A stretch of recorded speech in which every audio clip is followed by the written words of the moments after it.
First at 5:30 tonight, school threat investigation.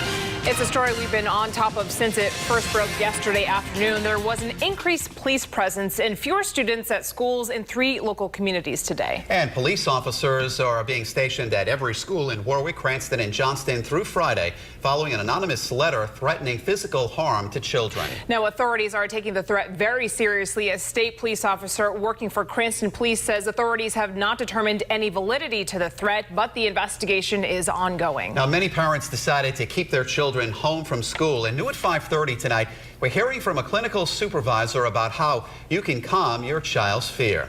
Eyewitness News reporter Perry Russum joins us now from the West Bay Mobile Newsroom in Warwick with more on what he's learned.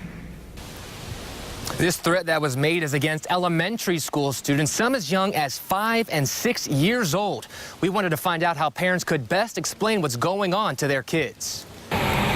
It's more of an unknown for the young ones. The news that a threat was made against elementary students is difficult for any parent to deal with, but what about a child? They're so young, they're little bitties that they don't necessarily understand exactly what's going on, so it's more of an abstract fear. Jeanne Sherman is a clinical supervisor for Family Service of Rhode Island. She says for these younger students, parents should prepare for the questions. She says if you do plan on telling them, give them as little detail as possible. Keep the news, as far away from them as possible.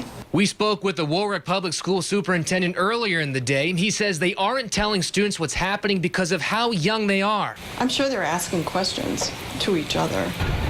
We met Katie Dancos while she was picking up the kids from school in Cranston. I panicked a little bit, but I was really happy to see the Cranston police were very involved. I think that you have to know your child well enough to know, and yourself, whether you feel safe letting them go to school or not. So I think that's an individual decision. And to all the parents that are out there watching, we're being told that if you do panic, your child does sense that.